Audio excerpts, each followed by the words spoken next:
We be live! We be live! Okay, guys, today we're going to be focusing our live stream on reviewing Ali Dawah videos. What do you think? This is, by the way, Harris Sultan, do you think, is this true? What I'm saying is true? Ali Dawah is the biggest Islamic YouTube channel in the whole world. Is that correct? No, Mufti Menk, how many does Mufti Menk got? Yeah, but in terms of viewership, yeah, Ali Dawah has to be the biggest because his engagement, every video gets tons more views. Oh no, hang on. In the Urdu sphere, I know Engineer Muhammad Ali Mirza, but that's Urdu. He's got 2.5 million, and every video crosses over 150,000 views. Oh, okay. So I have to adjust that statement to the largest in the English. Yeah, and there might be some. Look at this one, and I like him. Well, I can't say that, but look at this guy, 2.28 million, and he's destroying the traditional sectarian Islam. And look at this, his videos get 216,000, 294,000 views. This is going to cross 100,000, 306,000. So he's just killing it. Every Pakistani cleric, like Deobandis, Brailvis, they all hate him. He's wonderful. It's good. I bet you the fact that they hate him has something to do with his views going up. That usually helps. Yeah, he's demolished all the secondary and tertiary level of schools of thoughts. He only goes to the 6 books of Sahih Hadith, and he's destroying, because in India and Pakistan, they're very superstitious.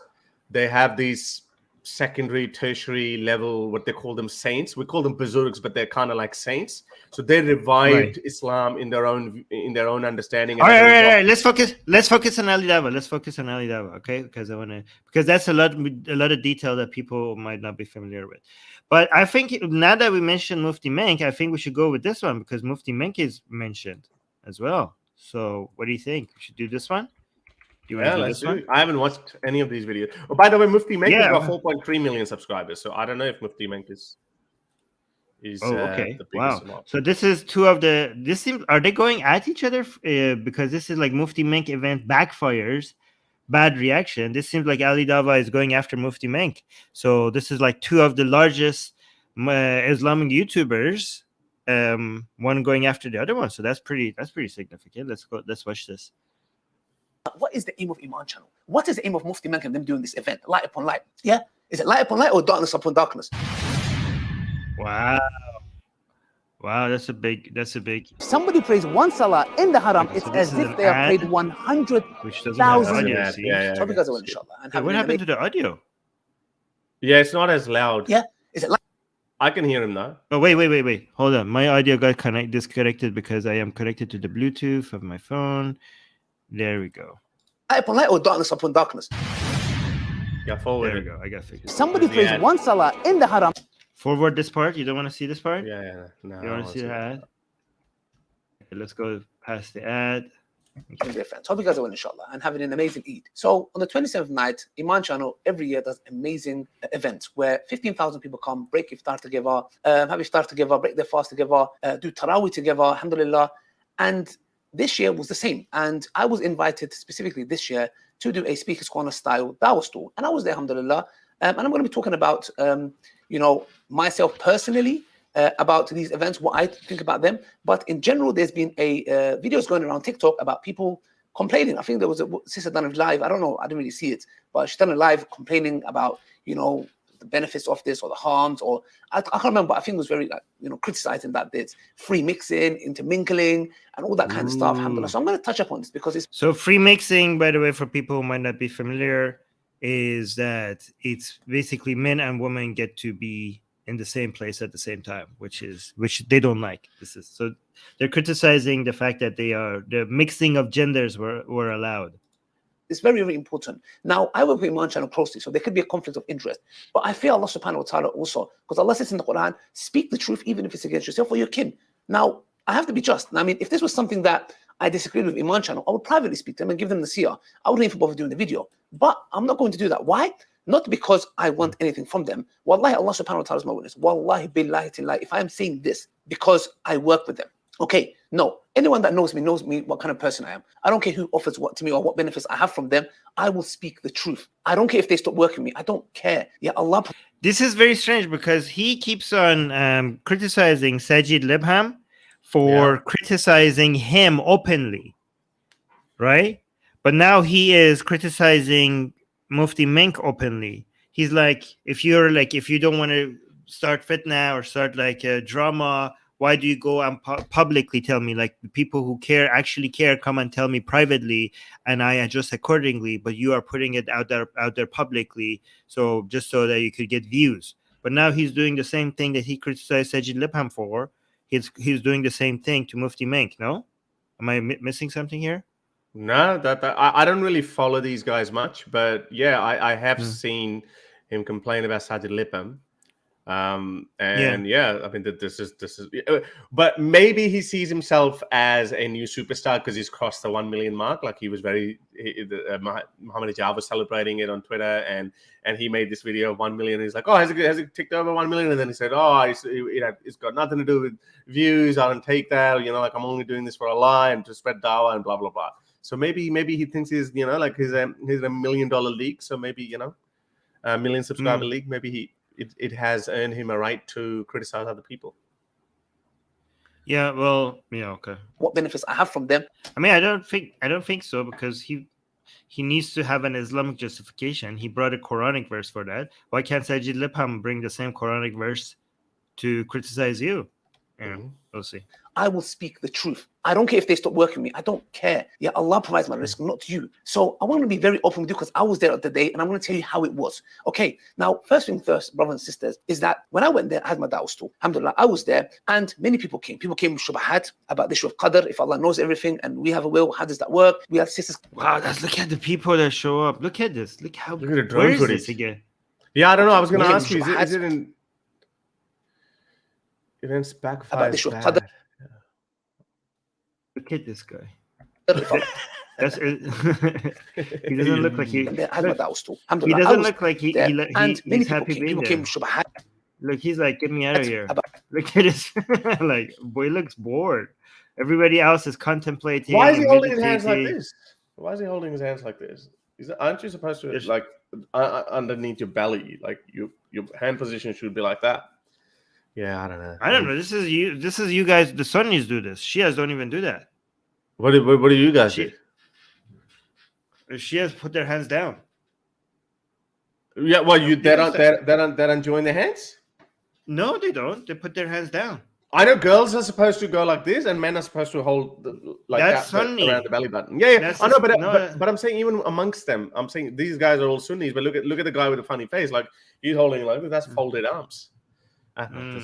Yeah, you're right. Like he's not taking it very seriously. You're right. Like everybody else is holding it properly, but he's like, his face is like not into it.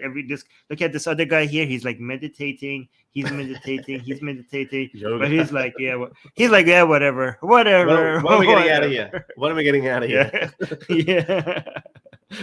About the issue of qadr, if Allah knows everything, and we have a will. Look at this. Look at the. Wow, there's a lot of people. Drone footage. See.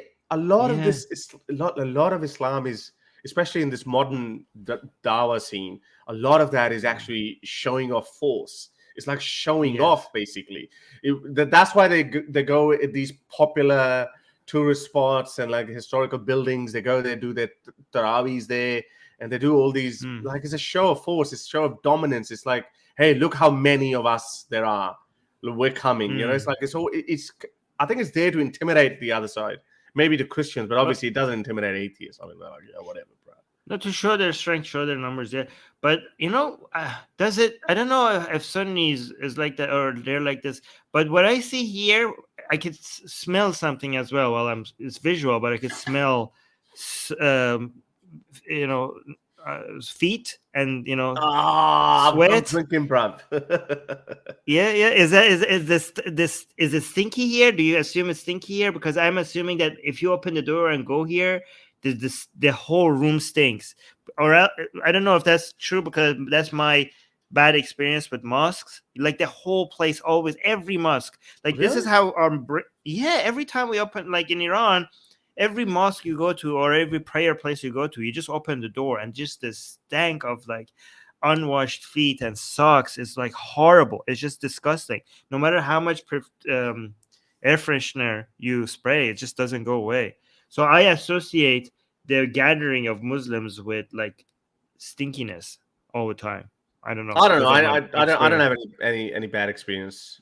You I don't don't- have? Okay, no, so I it's Iran then. It's just Iran. It's an Iran Like a thing. Shia thing. It's a Okay. Shia thing. It's a Shia thing. Okay. Will, how does that work? We had sisters coming about hijab. How can I start, He wearing probably hijab? stinks. I don't We know. had What? I'm saying he probably stinks. I don't know. I'm joking. I don't know. we have a will. How does that work? We had sisters coming about hijab. How can I start, wearing the hijab? We had brothers and sisters coming that saying that they're sinful, etc. Haram relationships. How can I make it halal? Wait a What is he minute. talking Is this about? no? Okay, this is like what the event is about. There was people who were asking questions. There were 2 non-Muslims came on the verge of accepting Islam. You name it. So many different questions. A sister came about divorce, whatever it may be. So much stuff, so much emotions. One of them was crying, subhanAllah. So alhamdulillah, it was very, very beneficial, alhamdulillah, from what I saw. And the point is the following, guys. Yeah. Now, with these kind of stuff, you need to understand something. If we look at it from a perspective, now, for example, alhamdulillah, I've been practicing for about 10 years. Okay. I can say that, I do the basics, alhamdulillah. Yeah. Now, if I go to these events and I look at it from my perspective, where I am now, yeah, okay. And if you guys are watching this and you are pious or whatever it may be, and you are looking at it from there, the question I would ask you is, why are you even going there? I'll ask a very simple question. If you know, for example, there might be something that you might dislike to your taste. Yeah, for example, why are you going there? You should be in a better place. If you believe that they were not up to notch or scratch whatever they're doing, why are you even there? You should be in your house. Especially a sister. I would say, why are you even there? If you're going to criticize it, why are you even there? The question can be asked. We can go down this rabbit hole. Oh my God, get to the point. You just said, what why is he are you saying? even there? Like a million times. I think he's trying to get to a point. Like if you're criticizing it and you're there, you're being a hypocrite because if you don't like it, you can't be there. I don't know. It's not very clear, but let's see where he's getting at. And be like, hold on, sister, why even going there without your mahram? Why even going there without your husband? Even if your husband... So he's talking about the women who are going there by themselves, without the mahram, without a male guardian, okay? Yeah. Without a brother, without a husband, okay? Down this rabbit hole and be like, hold on, sister, why even going there without your mahram? Why even going... Mahram, for people who say without the mahram, he means like a male member of your family as a guardian. Like, why are you just like walking there alone?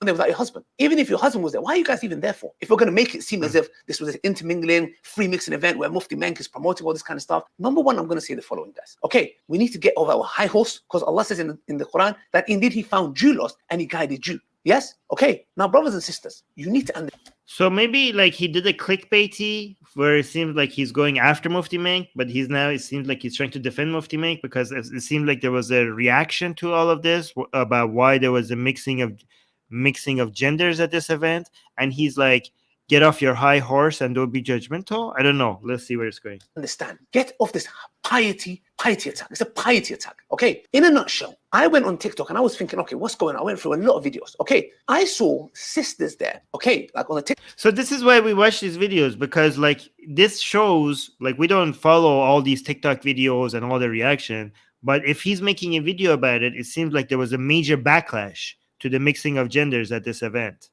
Right, so somebody like here in the live chat is saying it sounds like he had a lot of potential. What? Ex-Muslims asking him tough questions. Not ex-Muslims. I think this is a Muslim on Muslim kind of attack.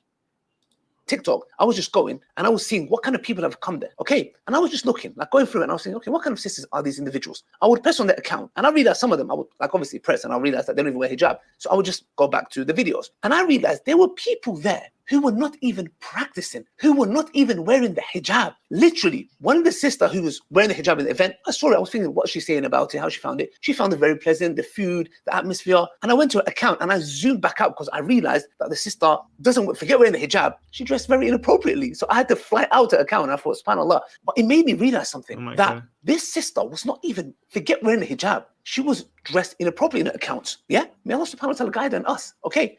He's trying to make it clear that I saw like very revealing clothes on her account, but he was like, he knows that people are like, hey, Ali, why did you watch that? That's haram. He's like, oh, no. He's like making sure that he covers that. I just saw it.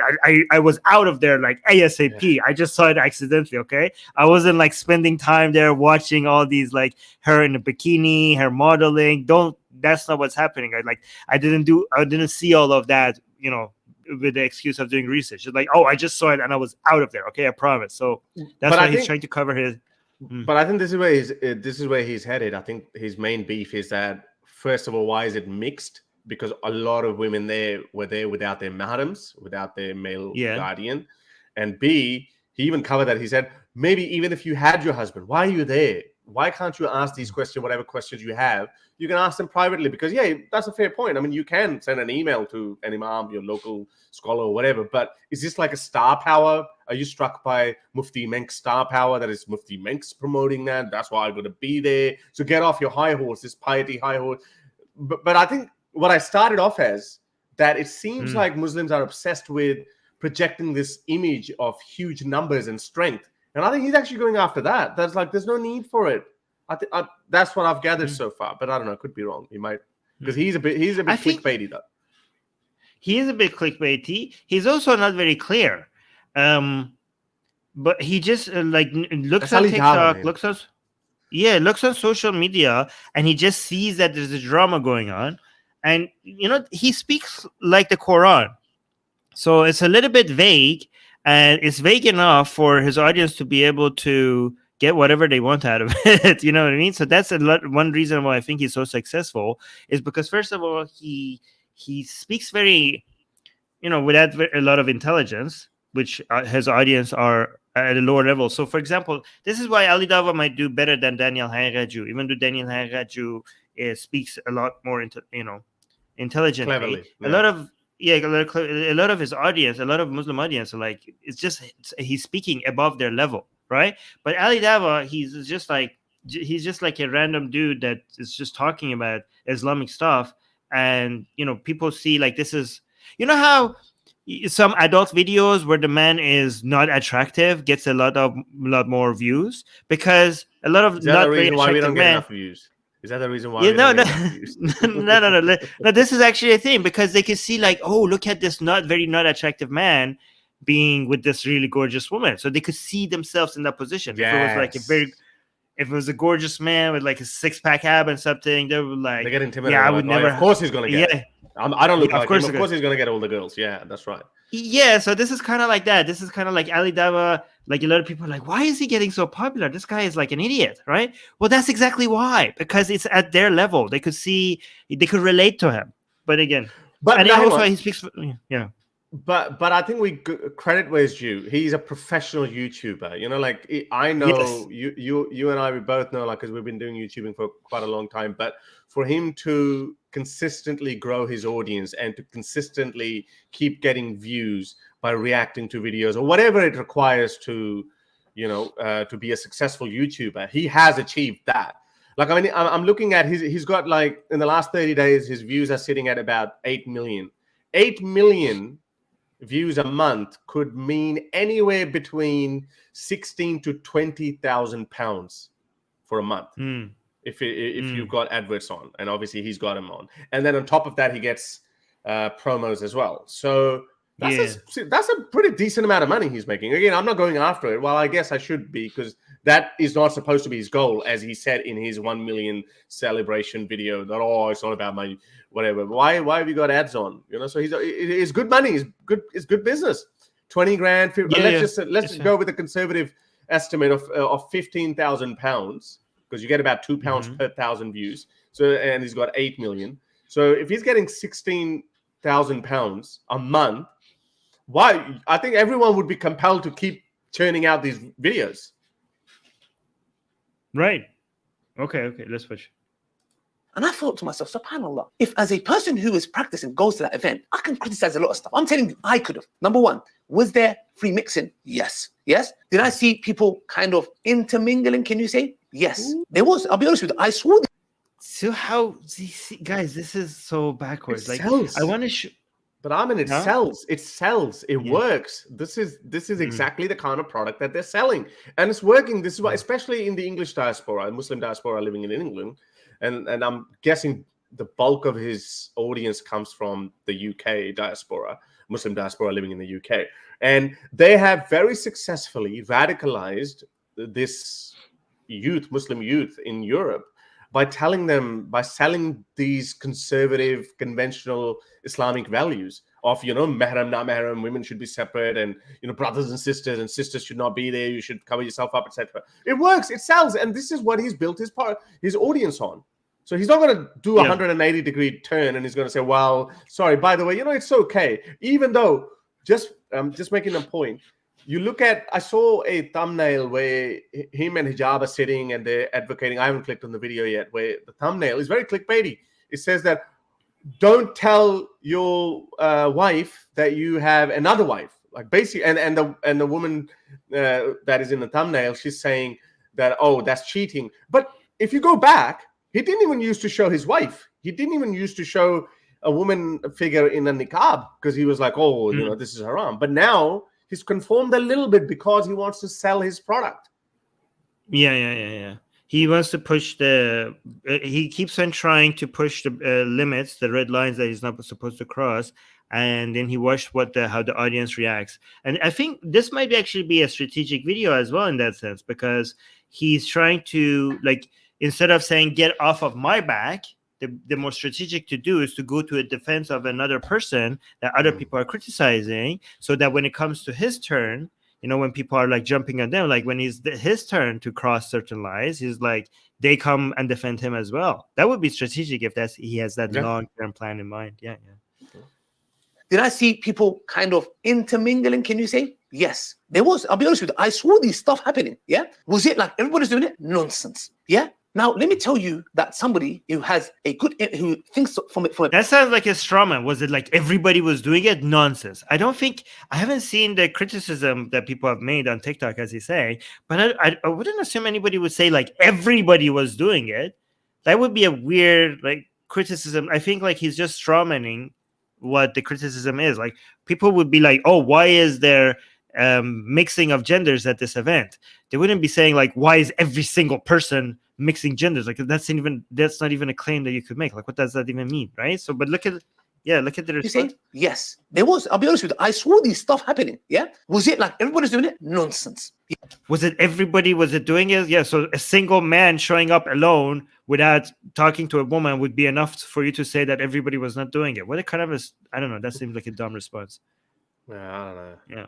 I think he's like watering down the criticism. I mean, he's like responding to something that people are not saying. Yeah. Now, let me tell you that somebody who thinks from a perspective of, what is the aim of Iman channel? What is the aim of Mufti Menk and them doing this event? Light upon light. Yeah. Is it light upon light or darkness upon darkness? I believe it's light upon light. See, this is very clever. Look at the clickbait. At the beginning, he wasn't very clear that if he's going after Mufti Menk or defending it. Yeah. He says like, is it light upon light or is it darkness upon darkness? And he cut. It didn't say that, so people are like coming in for the drama. We're like, oh my God, Ali Dawah is going. I mean, look at the time. Yeah, look at the title. Mufti Menk events backfires. Bad reaction. Like, oh my God, Ali Dawah is going after Mufti Menk. So that's a really good clickbait. But now when we're watching it here, and even the excerpt, that he put, he said, "Oh, is it light after light or going darkness over darkness after darkness?" Is it that? And now straight away he's answered, but he cleverly cut that bit out because it engaged people 5 minutes. And as anyone knows, with YouTube, the longer you watch someone's video, the more it is recommended on other people's recommendations. So there you go. He's got 5 minutes. Yeah, well, there you go. Yeah. Mufti Menk and them doing this event, light upon light. Yeah. Is it light upon light or darkness upon darkness? I believe it's light upon light. Why? Because the Prophet Muhammad, peace be upon him, said. So he's kind of saying the means, the ends justify the means, right? He's like, look, the guy is bringing people to faith. I know maybe certain things are being done that is not perfect, but get off your high horse. Look at the end results. So he's being a consequentialist here. He's like, look, we are bringing people to Islam. So what if a non-hijabi or a non-Muslim shows up and genders are mixing? The end goal is so beneficial that we should forgive all of that. We should But he's openly admitted that. He said that. I don't know if you remember when there's a Leicester Square thing happened between Hindus and Muslims, and hijab, and these guys turned up there pretending to be as though they were the representatives of the Muslims. And some Muslims actually sent them away. They said, hey, you don't represent us. So they complained to them, hey, you guys are just clout chasers. You're just here for clout. And then he said, I think I gave a reaction on that video, where he said, yeah, I do everything I can to draw people's attention, because at the end of the day, my goal is to spread the message of Allah. So all is fair, basically. Like if I do these clickbaity thumbnails or these little excerpts out, if I draw people's eyeballs, then it's all fair, because at the end of the day, I want them to hear my message. But so far, he hasn't actually said anything other than there's no message of Islam that is given so far. He just created this 10-minute video for the sake of his 1 million audience. Yeah. Just, well, I mean, he did say something. He's saying like, why? No, he's saying like, okay, there's certain things that are not perfect, but overall, this is so positive, and get off your high horse and stop being so judgmental. That's what he's saying. Okay, is that what he's saying? Okay, Yeah. Well, to be honest, I was actually lost. Like I couldn't follow his chain of thoughts. Yeah, you have to get used to Ali Dawah kind of speak. It's kind of all over the place. But he's dragging. So is that all he said in these 5 minutes? Everything, nothing's perfect, but it's okay. Yes. He basically, the summary is like, okay, yeah, there was gender mixing. I saw. There were women that were more Muslim and women who had hijab there, but on social media, I went and checked, and they were like very sexy. But sexy sisters. And I was like, yeah, sexy sisters, sexy non-Muslims were there. They had questions. Okay, so yeah, so was it perfect? Was it 100% Islamic? No. But get off your high horse. Don't be so judgmental. This event is bringing people to Islam, so it's good. That's what he's saying. Yeah. The following, and I'm going to read it for you guys. Okay, he sallallahu alaihi wasallam said, the most beloved places on earth to Allah subhanahu wa ta'ala is the masajid, and the most despised places on earth to Allah are the marketplaces. Now, what? Is this an, oh my God, this is Sahih Hadith by Abu Hurairah. The Messenger of Allah, peace and blessing be upon him, said the most beloved places to Allah are the mosques. Okay, I mean, I can understand that. This is Islam, at the end of the day. But this second part is so dangerous. Because they didn't have back then pubs. They didn't have pubs in Arabia. They didn't have bars and discos and nightclubs. Of course, what's the other place where people could mingle with each other? Markets. Where else would you mingle with each other? Like strangers rubbing off shoulders with other strangers. This is an anti-economic message. This is so horrible. Like, are you gonna? No. This is what brings prosperity and wealth to any society. Is the markets. This is so dangerous. This is such a dangerous hadith. I could go to any Muslim that is. Wait, can I go after every Muslim that is like making good money in the marketplace, trading? And we're like, get out of here. This is the most hated place by Allah. You're in a hated place by Allah. This is a very good hadith. That needs to go in my folder of funny hadiths. Yeah. What's the hadith number? It's what Sahih Muslim 671. Oh my goodness. This is actually very stupid, because a lot of the, they suck. And Nuria Khan says that Islam just sucks joy out of your life. All kinds of joys that you can actually get. Women, this is probably one of the very few pleasures of life that they have. Like they can, okay, I'm just going to go and buy some vegetables. I'm going to go buy some groceries. Okay. And now I can get out of this prison. But even that is being taken away from them. Umar took away women's rights to go to mosques. Umar took that away. So, yeah, it's just Islam is designed to subjugate women. I've never seen this hadith before. I'm glad Muslims haven't taken this hadith very seriously. This is one of the most dangerous hadiths I've ever seen. If it was taken seriously, this is very bad for a country's economy. This is one reason why Islam is bad for economy. The markets are exactly where prosperity and is for society is built. Is how you improve the well-being of the people in a society. This is how you progress. This is how you make everything better. It happens in the markets. I mean, this is an anti-Muslim hadith. All the Muslims that are making an income in the marketplace, I could go and they're like, hey, you should get out of this place. Go to the mosque. What are you doing? Why are you spending your time in the place that is Allah hates? Stop trading in the marketplace and go to the mosque. You know how horrible this is? This is communist Islam. Even this is promoting poverty. This is no. I mean, they shouldn't be. But this is promote, right? You said you actually. I'm glad you said that. Poverty. This is promoting poverty. God damn. Okay. So yeah, please add that to your list of hadith and bring it up. Funny hadiths. And the most despised place on earth are to Allah. You know, you should like make a ChatGPT video of this. Like, mention like, what do you think about the view that the markets are the most hated place? Okay, and then see what ChatGPT says, and then the most hated place by Allah, one of the most hated places by, not demon, one of them, actually the most hated. No, I said the most. by Allah.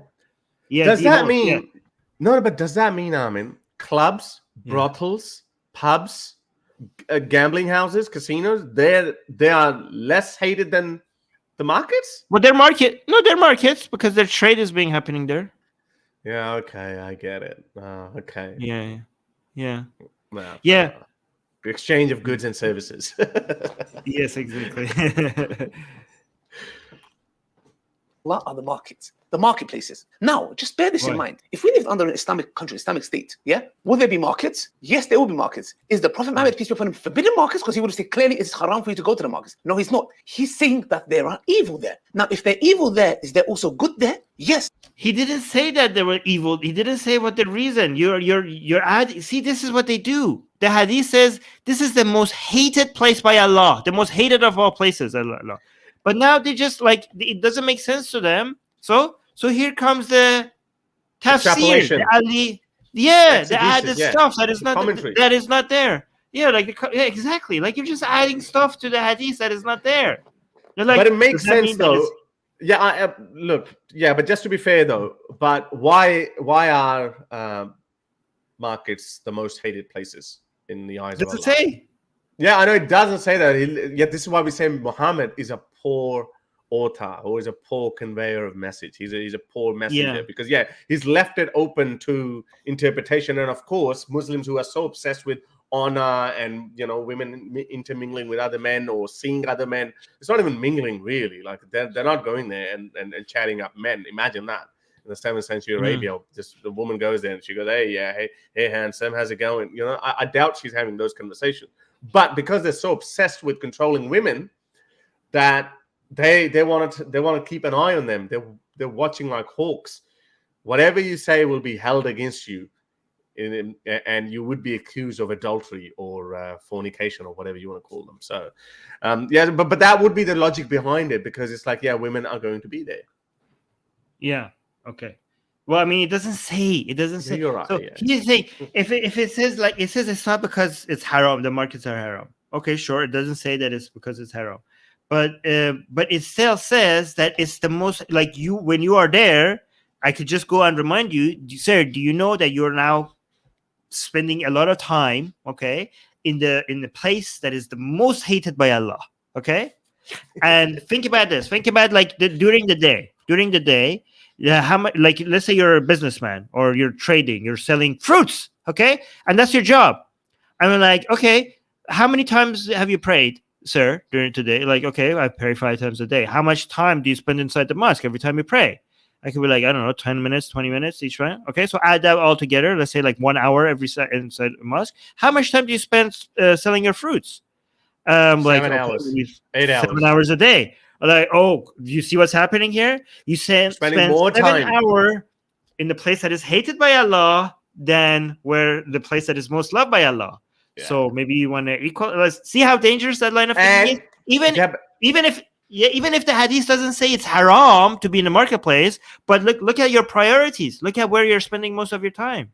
You're spending more time in the hated place than in the loved place.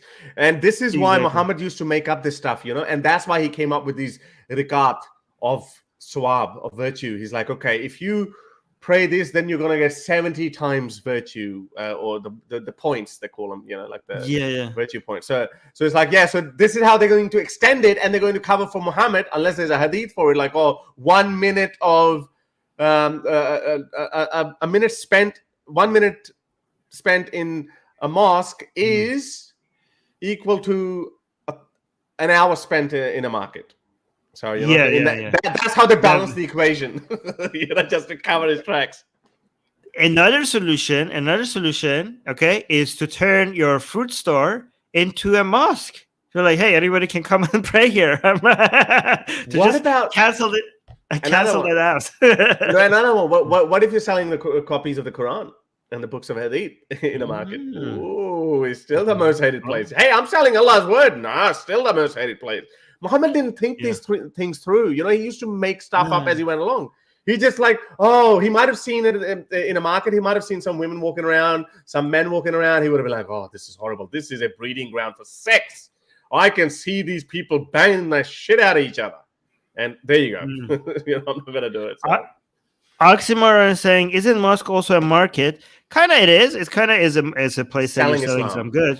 Yeah, selling Islam. And I think this hadith has more to do with that than Muhammad, because again, people must understand these hadiths was not made by Muhammad. These hadiths were made mostly during the Abbasid period, and usually there's a politics or a power play behind each one of these hadiths. And if I had to guess, this is a hadith that somebody that owns a mosque has made. People that control the mosques have made up. So like, people need to spend more of the time inside the mosque and inside the marketplace, and this is just they just put their words inside Muhammad's mouth just to get more people to come to the mosque. I think that's actually the reason behind it. Makes sense. Yeah. No, he's not. He's saying that there are evil there. Now, if they're evil there, is there also good there? Yes, there are people who are doing trade. There are people who are doing work. There are people who are going there genuinely to do shopping. Amongst them, are there people who want to go to intermingle, free mix? Yes. Now, remember, none of this was inside the hadith. That was just Ali Dawah putting words inside of Muhammad's mouth. Does Imam Channel have a responsibility on every single individual and put a CCTV camera on there? No. Because the deen says you as a person are accountable. Iman Channel did this amazing thing, and I believe it's amazing. Why? Because people from all different backgrounds, sisters who don't wear the hijab, brothers who are doing drugs, smoking weed, doing this. I spoke to so many people, and I thought, subhanAllah, this event is a full event of sinners, including me. We're all sinners, but we are trying to better ourselves. And when I spoke to them and I understood this, now was there free mixing happening? Yes. There was happening, but how is that organizer's fault? If you've got a marketplace where people are going to shop, etc., and I'm saying it's sucking up big time, defending Mufti Menk. Yeah. Hacking up. I think yeah. No, that's what I was thinking just right now as well. I think he wants to get on his radar, like to show to, you know. I think he knows him. I'm pretty sure Mufti Menk knows it. Mufti Menk's got 2.5. I know, but if Mufti Menk sees that Ali Dawah is defending him, he might, because they tried going after him before, like to get on his radar, to maybe get a response from him, and they get no response from him. So now maybe if they suck up to him, maybe now they get a response from him, you know? Maybe if they see like, oh, maybe Mufti Menk is getting like a wave of attacks on him for all these gender mixing and stuff, and now Ali Dawah is here to the rescue, and Mufti Menk with his large audience must shine a light upon Ali Dawah, and basically that would be collab work. Right, exactly, and there's power dynamics at play as well. So it's like, you know, when two royalties get close together, when they get married together, they always look at, okay, what are you going to bring into this relationship? What are you going to bring into this relationship? Mufti Menk brings his scholarly prestige into it, whereas Ali Dawah is this representative of Muslim youth and with huge audience, just like two mingling. Well, these guys are intermingling now. I think that's our purpose. Whoa, that's haram. Not that kind of intermingling. And people are talking to each other, whatever. By the way, think about how unnatural Islam is. Like, men and women are supposed to be like talking to each other, have a normal relationship with each other, engage with each other, be friends with each other. A lot of these attitudes like that men have towards women, that, you know, a lot of Muslims behave very incelish. Do you know what I mean? Like they don't know how to properly communicate with the opposite sex, and sometimes it gets very toxic and sometimes very violent. Even if the violent acts that, you know, you see sometimes Muslims have toward women, if it's not condoned in Islam, some of it is actually, but some of it isn't. But at the end of the day, all of it is Islam's fault because of the lack of practice, lack of ability to just have normal communication with your opposite sex, because you just separate them all the time. They're aliens to you. They're like it's as if they're not just another gender. It just feels like they're another species to them. You know what I mean? And this is so unnatural, so toxic. It is. I think we're done with him, are we? Because I want to pick your brain on something else, because you touched a very good point. Yeah, take him off. You touched on a very good point. I want to know your thoughts on. You said that Islam is unnatural, but there are some scholars that I've heard who have a great pull in Pakistan and India. One of them is Javed Ghamdi. He's the face of this liberal Islam, and he's a very serious thinker, but he only operates in the Urdu and Hindi domain. He tries to sell this idea that Islam is very natural. It's a default position to be a God believer, because, and I know it's a bad idea, but I want to go into it from your point, which you touched on, like how it is unnatural and how you elaborate that. And he says that every culture all around the world, all these cultures that have been independent of each other, they all ask this question, that we must have come from somewhere. Someone must have created us. So he says that God installed this instinct in you to ask this question: who is my who is my creator? So it's not the question of whether I've been created by someone or not. It's the question. The right question is, which one of them is my creator? And of course, him being a Muslim is like, Allah is the real creator. So how do you answer that? Because I'm like, Islam is the most unnatural religion in the world. Like, it doesn't make you do natural things. It actually compels you to do things that are against your nature. How do you answer that? And I'm going to play a video to you, and I'm going to give a very vivid example against it. Okay, so first of all, even if we assume that was true, which I will tell you why it's not, let's say like it's true that we all naturally, without even any impact from society, have this innate internal desire to know how are we here, who's God, who created us. Okay, even if that was true, what does that prove? That's a very, very famous logical fallacy, which I think a lot of people here now are familiar with, which is appeal to nature. Just because something is natural, it doesn't make it correct, right? So for example, we have some innate desires for violence. Like a lot of it, we suppress it. That doesn't make violence okay. We also have a lot of other innate desires that makes us come up with wrong conclusions, which actually it's the part of the nature that we're born with. So here's the thing: so it's an appeal to nature, which is completely flawed. But it's also, the premise of it is also incorrect, because we don't actually have that natural desires. There are certain natural desires that we do have that leads to us eventually creating gods, but a desire for God is not there. Let me give you an example. Humans, I think you know more about this, Harris, than me. Humans have been around on planet Earth for around 400,000 years. So the number keeps going up and down. Like, I think right now they're saying around about 300,000 years. Yeah. 300,000. Okay, 300,000. The line gets blurry because So throughout this history, we did have belief in superstitions and things that we could call, supernatural or maybe even religion. But do we have gods during this history? Do we have a God, belief in God?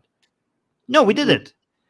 We believed in afterlife for most of it, for a lot of it. We believed in some spirits, but did we believe in a creator of the whole world? No, we didn't. Do we believe that in spirits we had animism? We had, what about even the Aboriginal myths? Myths are very unique like that. You're right. It's all about spirits and afterlife, and it's not really central deity that is creating the whole universe. No. Yeah, you're right. I mean, we had gods, pantheons of gods, since we had civilization, not since we had humans. So the history of gods is like 10,000, 12,000 years old. The history of superstition and religion or belief in afterlife, that's hundreds of thousands of years old. But gods, it's a very new concept. Or at least an organized religion.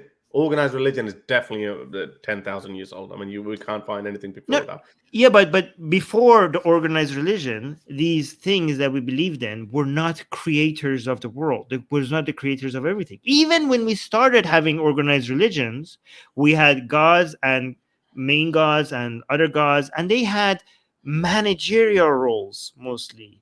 They didn't have they weren't like the creator of everything that was, right? So that's a very new concept. Like, we didn't have that for most of human history, most of not recorded human history, but human history as a whole. So if this is supposed to be a natural thing, then how come the humans throughout nature, like, it seems like it's a product, gods are a product of civilization, not just our pure natural brain, because we didn't have gods for most of history. But we did have certain needs. It would be difficult to ascertain, though.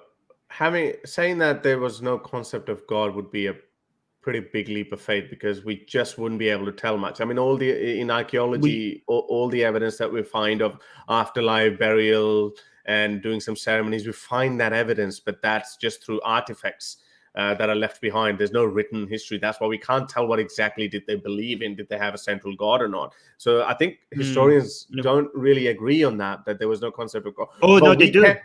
But no, there's a lot of other historians too. Like, I think even Sapien. Okay. No. So here's the thing. So the details are blurry, but there are many key things that we can't say anything for certain, obviously. Okay, but if you actually go look at the studies, there are a lot of detail, like, based on the evidence that we have about what early humans believed in.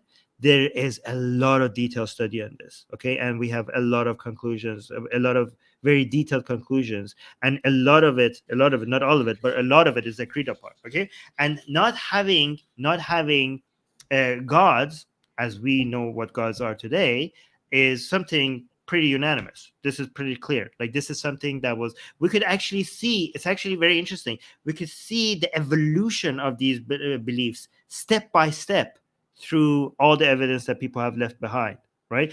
We could see exactly at one point animism started. At one point, belief in afterlife started. At what point, other beliefs, what the roles of these spirits, what the roles of different religious figures, like the people who were supposed to be kind of like our priests today, exactly what role they played in society, and what beliefs they used as an excuse to make that person have that role. So these are actually very, very studied in a lot of detail. But again, not everything is 100%, but what we know almost right now with a high degree of certainty is that the concept of gods was much, much more recent. And again, recent, when we're talking about 400,000 years of history, you might think 10,000 years is a long time ago, but if you keep that all of our history in mind, that's actually will become quite recent. So there's that. However, I do want to touch upon this thing that we do have certain natural desires. That is, you're reading something else. You're not listening to what I'm saying. Yeah. Oh, okay. You're muted. So we do have certain natural desires, though, that does lead to believing God, right? So, for example, we have pattern recognition. So humans have very hypersensitive pattern recognition, and we see patterns where patterns don't exist. So that is natural. And that had an evolutionary advantage, which I'm not going to get into.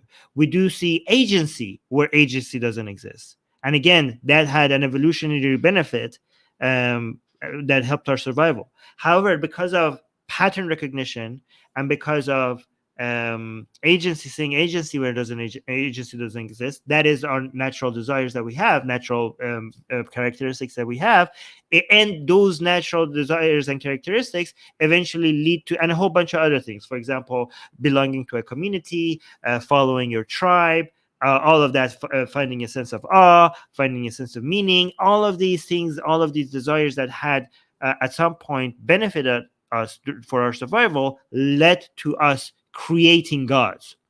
But that doesn't mean gods are real. That just means that we just have a desires to create gods. Does that make sense?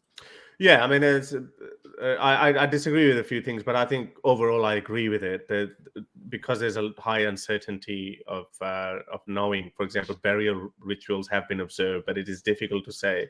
But it's possible that different historians, different archaeologists have different conclusions. But overall, your point stands that appeal to nature is wrong. Just because we feel that something exists in nature, or what we feel like something might be true, doesn't make it true. So what's the other point that you wanted to make, that that how Islam is unnatural? Oh yeah, about Islam. Well, I mean, Islam.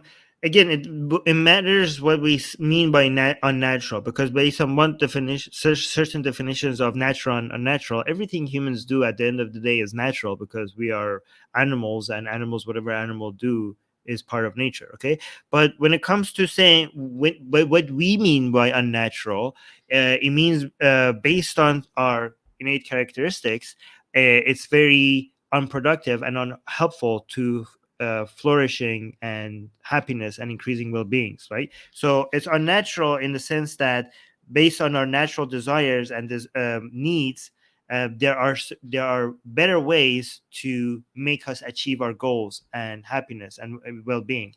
And Islam and its methods goes against our nature. So, for example, we need there's a meme. So Islam is a meme, and what it does for the survival of the meme is not necessarily within the interest of its members, which is the individual within that meme. Because as a system, as a meme, it does whatever it needs to do to increase the chances of the survival of the meme itself, which is Islam.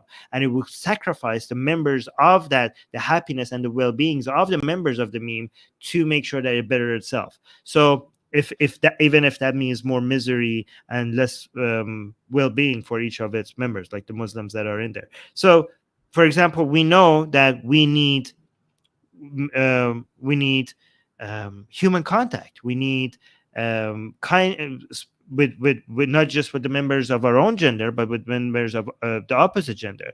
We need to one of the best ways to increase happiness is for us to find proper partners and proper mates, and that is done by courtship and flirting and I don't know, Making bonds, basically. Yeah, just making bonds, basically intermingling, which is what Ali Dawah was just saying, that intermingling, like he was presenting that as such a bad thing.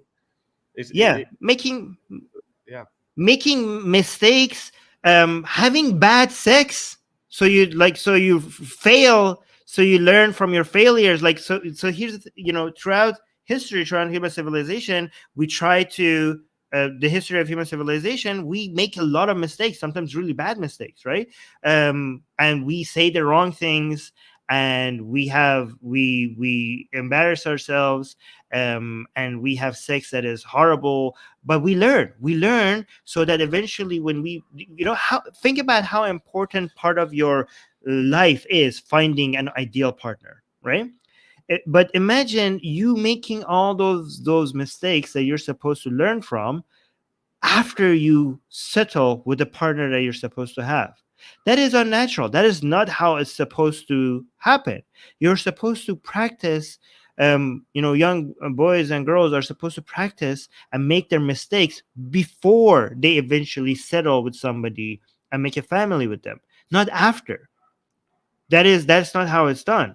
So you make make a lot of awkward statements to girls, and and the other way around. You have sex that was not enjoyable, and then you start learning about your sexuality, and you also start learning about proper communication methods, and eventually you learn. Islam forbids that, and that is horrible, because now you are making decisions about one of the most important decisions of your life without any practice, without all the failures that helps you grow. I agree with all of them. But here's one video that I wanted to play. I actually reviewed it for my Urdu audience. I'm going to do that with you guys. Just to steelman Javed Ghamdi's point, and I'm sure he's borrowed it from, because he calls himself a student of Farahi school of thought. and Madudi was a student of Farahi. So he says that, for example, it's human nature to be clean, to wanting to be clean, you know. So that's why Allah has ordered you to be clean. Cleanliness or hygiene is half the faith, you know, things like that. So there's so many other things that they pick these bits out. But have a look at this video. I genuinely believe Islam is Islam, even as you said, that even if you appeal to nature, that is still not a good position to be in. But even in that case, Islam is not appealing to nature correctly either, because one of the strongest forces of nature are the love between a parent and his or her offspring. That's the strongest thing. You know, a mother would jump in fire to save her baby. There's no two ways about it. People have done mothers have done amazing things, and the fathers, etc. Have a look at this one. Islam specifically stops you from doing that. Have a listen to this video. Sorry, give me a second. Oh, where is it? Oh, I had it. Where did it go? Where did it go? Actually, just cover me for a second. Let me find that video. I think I have another video. Oh yeah, I found it. Okay, I found it. Have a listen to this video. Yeah, I know it's kind of like a broken record. You'd be like, "Oh, come on, guys, what is this?" But it is important for me to highlight that those people who claim that Islam is a religion of nature, it's not. It's our innate desire, and Islam brings people together. No, one of the most strongest bonds that we witness is that of a mother and a child, and Islam doesn't even let that go. Have a look at this one. This and not only this mother and father, just basically, I mean, relationship between family members. Listen to this guy. It happens to somebody who leaves Islam. They don't want to be Muslim anymore. They don't believe. It depends at the first. It depends about my personal opinion and about Islam opinion. Your opinion. My opinion? Yeah. I am Muslim and I will take the Islam opinion. So he basically first said, I have two opinions, my personal opinion and Islamic opinion. And I thought, okay, he's going to give the Islamic opinion that in Islam, kill him. But my personal opinion is don't kill him. But then he might have thought, hang on a second. If I say that, then that would be contradicting Islamic opinion, and I might lose my own head. So no. I have the same opinion. No. I have two opinions, but they're both the same. So it just tells you how, it goes against your nature. It's human nature to be nice to other people. Yes. That's you know what? That's a better example that you're giving, because this person he wants to be nice. It's human nature to want to be nice. It doesn't make sense for you to want to be like killing somebody because they just have a different opinion. So you can see that's such a good example, Harris. You can see the internal struggle. There's a mini Islam in his head and a mini human in his head fighting with each other. And the Islam is like, no to humanity, no to your humanism. Humanity. and it's weird. And no, it actually gets funnier. Listen to this. To get back to Islam. If you want to get back to Islam, we don't live now in Islamic state, so that it's up to him. But Islam status, he needs to die. Yeah, he needs to die. Look at his face. He is just like. He didn't want to say that's an embarrassed smile, isn't it? It's like, oh, I know how.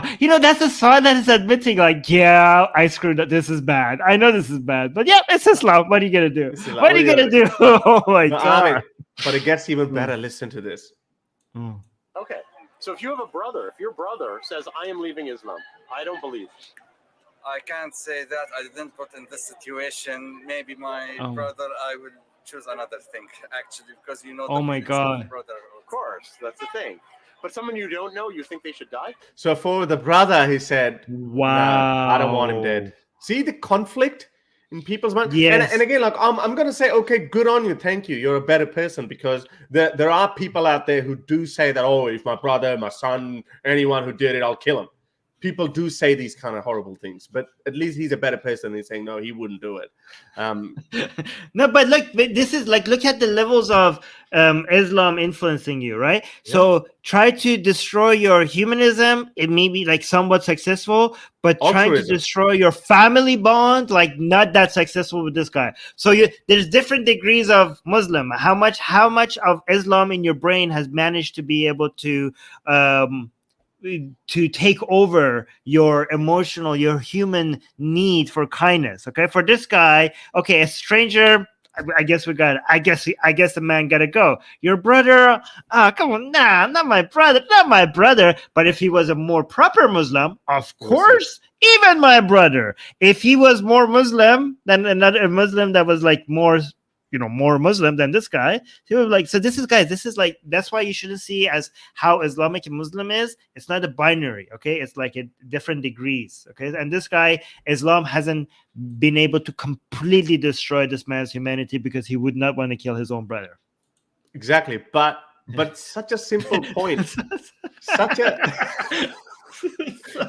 No, but listen, the poor guy, you got to give him credit. It's such a. Armin, we're in 2023 and we have these fully grown people. This is not, you're not asking him to explain to me that how can an electron be at two places at the same time, or explain to me what quantum entanglement is, or how heavier elements are formed. You're not asking them these complicated questions. You're asking them a simple question, and all you have to do is to be logically consistent. But you can't. You know why? Because it's Islam. Right. So when you make a claim that Islam is, it's natural, Islam brings you close to your nature, everything is, whatever we're doing, it's innate in us. BS. So listen to this. Now he's like, oh, but anyone else? Because you know the feelings of brother. Of course, that's the thing. But someone you don't know, you think they should die? For me, I don't like blood. For me, but Nobody does. but this is the rules of Islam, and this is the rules of this life. That's just Islam. Oh, I feel sad. I feel bad for him. Oh my But god! Armin, Look how Islam is trying to suffocate his humanity, and they're still there. It's there. It cannot completely suffocate it. But isn't that the battle of ideas? That's what they talk about. Isn't that the battle of ideas? Yes. So we have these humanist, pluralistic values of, egalitarian societies and being kinder to other people, altruism, like all of these things. We're promoting those values, basically liberal values. They're being thrown at them, and that's why people like Ali Dawah and Hakikatus and these guys, they said no, this liberalism is criminal, like destroying our youth, the fertility rates going down, blah blah blah. But it actually directly comes from Islam. I know all of you guys know about the hadith that anyone who changes his religion, you can kill him. Let me just show it for reference. By the way, YouTube, these are not our views. We are just reviewing other people's views. Okay, so we are condemning violence. We are against violence. We condemn it and all of that. So there's so many hadiths that actually say that. This is Sahih Bukhari 6922 as well that says that. But it's actually in the Quran as well. Oh, sorry, hang on. This one, there's a hadith, Sahih Muslim 44b, where Prophet Muhammad says that none of you is a believer until I am dearer to him than his child, his father, and the whole of mankind. So you have to love Muhammad more than everything in the world. Your kids, your parents, everyone. Everything is secondary. To talk about narcissism. Okay, so the same hadith in Sahih Bukhari 15 as well. But there's a Quranic verse, chapter 9, Surah Tawbah, verse number 23. It says, "Oh, who you believe, do not take your fathers and your brothers as your friends." So this guy is basically, who said that he's my brother, I'm okay, fair enough. It doesn't say that kill your fathers and brother if they go against if they are enemies of Allah or they don't believe in Allah. But it actually is saying that at least you can't have friendly relationships with them. And you know why? They have exegesis on that. It's like because they will corrupt you as well, and they would they would corrupt your mind. And so those people who say that Islam appeals to your nature, no, it actually goes against everything. Sometimes, these things coincide. So it's like, for example, cleanliness is good for you. So Islam orders you cleanliness as well. So it doesn't mean that, you are, that Islam is telling you to be natural and all the commands of Islam are natural. They're not. Yeah. Do you want to show that Pakistani video? I need to go. I'm going to use the washroom while you show that one. But and then after that, do we have time to? I want to review this other video by the Smile to Jannah channel. Do we have time for that? Because this we one might is have, like but I huge have 5 minutes. I have yeah. Okay, how long is it? It's 9 minutes. But okay, I want you do the 5 minute one. I'll be right back. You do the 5 minute video of the Pakistan. No, but I want your thoughts on that too. Okay, so I'll talk. I'm listening. No, I this is Bluetooth. I'm listening to what you're saying. Oh, so you're gonna talk as well? No, I'm gonna hear what you're saying, and when I come back, I will give you my opinion on it. Okay. All right. Okay. I'll be right back. Just you start that. Okay. All right, people, just like the good old days, just you and me, and welcome to another episode of Sultan's House of Sin. No, Armin is just going for a toilet break. I think there's more than just a toilet break. I don't know what that is. Okay, so I ran into this video where one of the guys, one of these ex-Muslims who used to listen to me and some other people, I ran into his video. I don't know why it came up on my newsfeed. Afif, he's an American Pakistani origin ex-Muslim, and he's sitting with this convert, white convert. His name is Hamza. I think he's from Hamza's Den. I didn't know about him before, but when I googled his name, or when I put his name Hamza Myatt in the search engine, it came up as Hamza's Den. So I think he's the guy behind Hamza's Den. So he sits down with Afif. Afif is one of those people who always says about. Afif is one of those people. He's like one of the nicest people on earth, and he's always telling me like, "Oh, Haris bhai, please just be a bit nicer to this guy or anyone, whoever I'm engaging with." And I think this serves as a valuable lesson for Afif as well. That this is not the place to be nice to these people. Listen to this first 5 minutes, and how aggressive these people are, and I wonder why they never come to people like Armin and myself. Listen to this. Why you left Islam? Probably the moral reasons are one of the biggest that I left Islam. When did you leave Islam? I'm sorry? When did you leave Islam? I would say about 5 years ago. 5 years ago? Mm-hmm. Okay, go on. So the worst aspect of Islam in my view is the sex slavery. Sex slavery? Yes, sir. Taking married women. So you left Islam because you didn't want a sex slave? No. I left Islam for 100 reasons, but I just want to raise some of the most important ones. So why? Okay, sorry. It's a very straightforward answer, and instantly you'd find out that he's just waiting for the gotcha moment, and he's trying to dominate a nice person who's trying to have an honest conversation. He initially said that there's so many reasons, and I just like one of the reasons. He said the moral reasons. Morality is one thing that actually hurt him the most. And when you talk about morality, of course, there are other things as well. Like, okay, why do you have to kill apostates? Why do you have to stone adulterers to death, etc.? But for him, it's sex slavery. It's the most disgusting thing for him. He finds it the most disgusting thing. But look at the way he phrases the question. Wait. That's before you play. That's such a good comment, Harris, because it's so apparent that he's waiting. He's like hunting. He just wants to wait for him to slip or say something and just catch him for saying, a gotcha, looking for a gotcha moment. Also, do you see how he reacted to 5 years? Because these people think like, if you leave Islam and you have left out of Islam for 5 years, you must have lost your mind for you to just not notice how wrong that is. Yeah. 5 years. 5 years? 5 years? What? How come have you survived this long? How come you haven't come back, brother? But listen. Yeah. Why does sex slavery? And you left Islam for what? Christianity or atheism? Atheism, sir.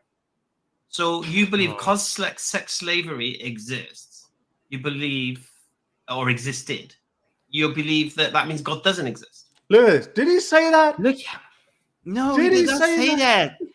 He tried to reduce his arguments to some nonsense. Like you're doing a straw man right in front of him. The man is right there. Straw man galore, right to his face. He's saying, "Oh, so since you saw sex in Islam, therefore you came to a conclusion that therefore God doesn't exist." He didn't say that. But listen to this, and look at the fallacies afterwards as well. No. By the way, this is how these guys want to do dawah. This is how they want to Yeah. attract people to Islam, by strawmanning them to their face. They're gonna misrepresent them to their face. That's how he wants to do it. But what I do believe is that because sex slavery exists, it just means that this religion was created by men to satisfy their sexual desires. Why does it mean that? What's sex? Talk to me about sex slavery. What's sex slavery? Oh, okay.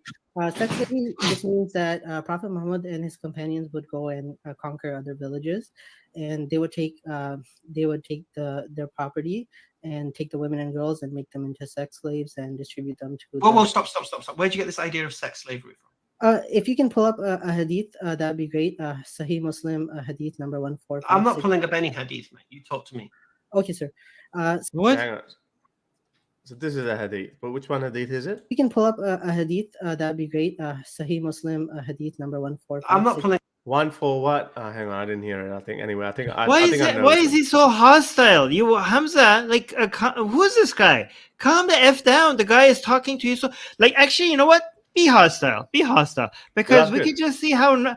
Yeah, Afif, actually, no, I changed my mind, okay? We can see how nice and sweet and polite Afif is being here, and how hostile. Look at the response he's getting. This is really bad marketing for Islam, Hamza. You just look like you're gonna pounce. You want to go after him. You want to destroy him, and the guy is like keeping his tone, very polite, very friendly. Something like hats off to Afif. I don't know how he manages to be this nice with the level of hostility that is coming at him. But this is really bad marketing for Islam, Hamza. And like, you know why this is so bad, such a bad marketing? Because people understand. This guy came out as said, I'm an atheist. And I was so happy that he said atheist rather than Christian or something, or some other mumbo jumbo, right? But this is such a good marketing right now here for atheism, because a lot of Muslims like to believe a lot of us atheists are very aggressive too. But look at how cute, how nice this guy is. Yes, like I want to. They're so cute. I want to pull his cheeks. Oh my God, so adorable. I think they're so adorable.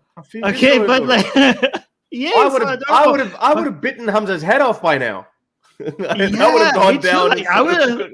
Did I say that?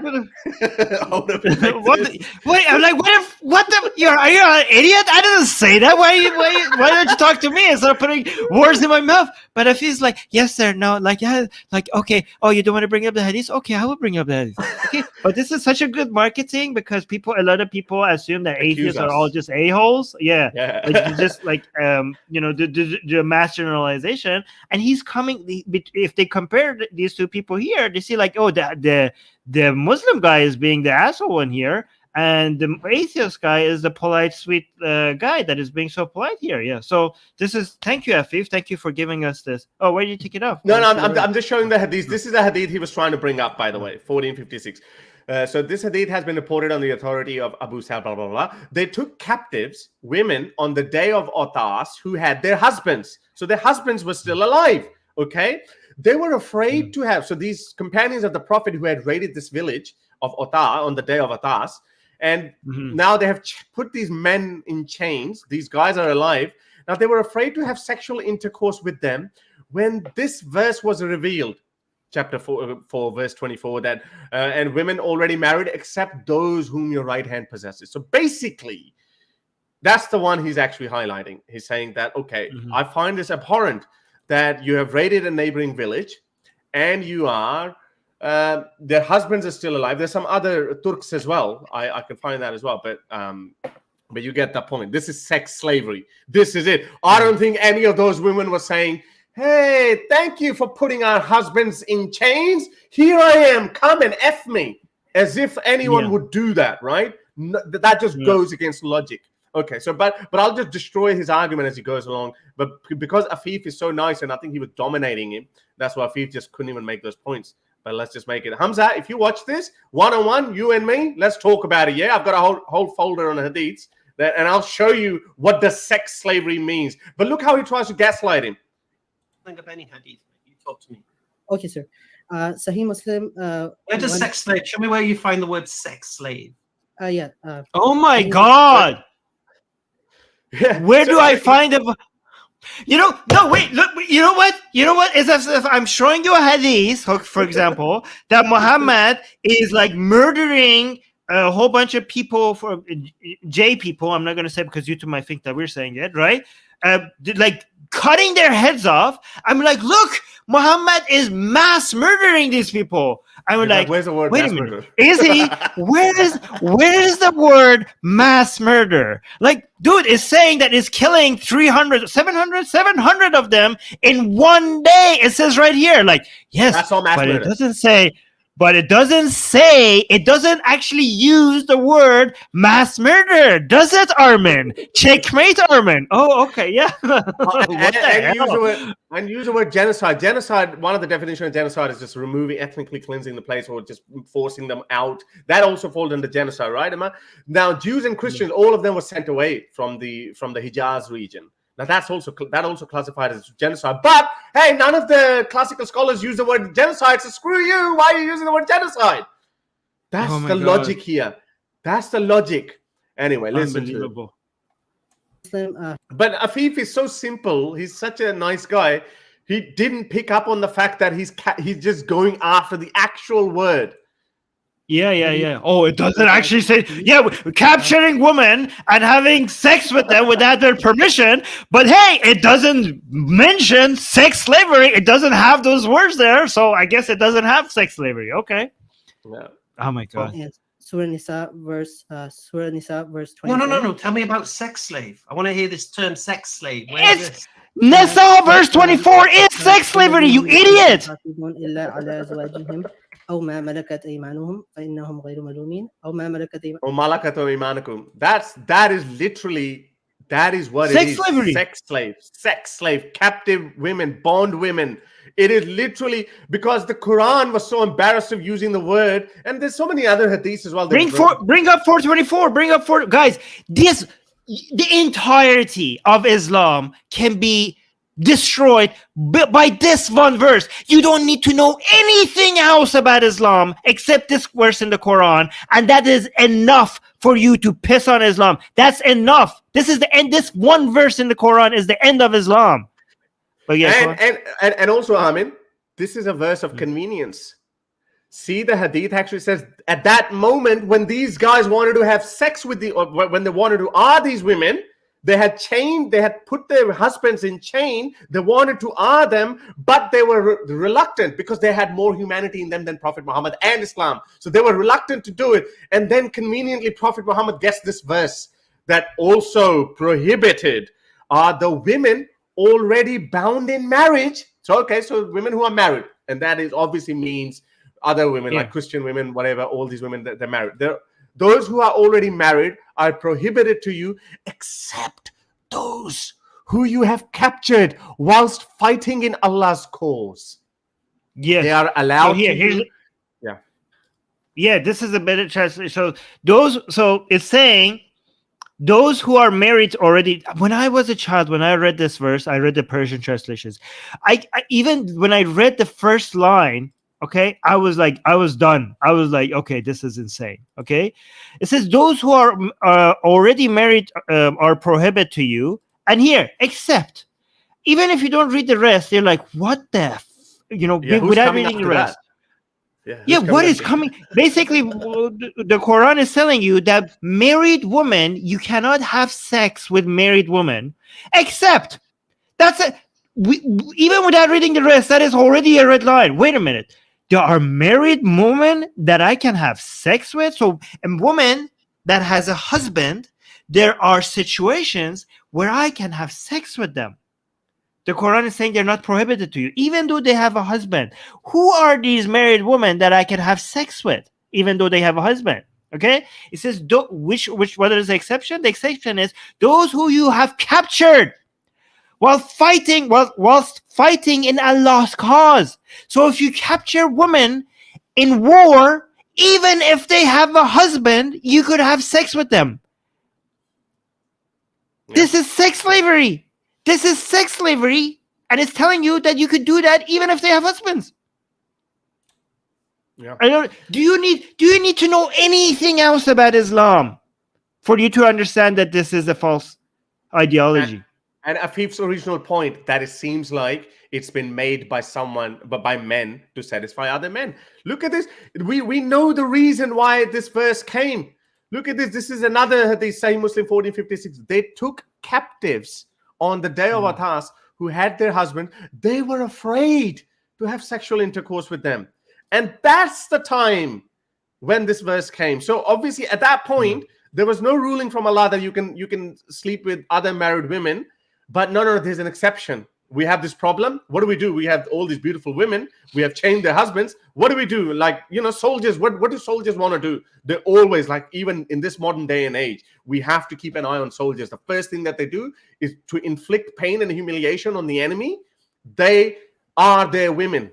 That's what they do. They did that in the Second World War. They're doing that now in Ukraine. That's what they do. So look at what Islam used. Islam, at least the Geneva Convention says, no, you cannot R any woman. You can't.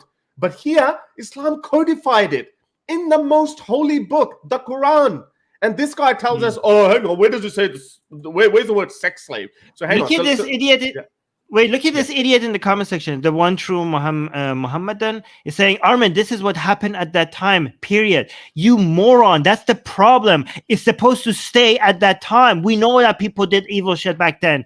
But one of them was your goddamn prophet, which is supposed to be the role model for all men at all time. The problem with religion is like it brings the values of that time, which we want to keep it at that time, to the present.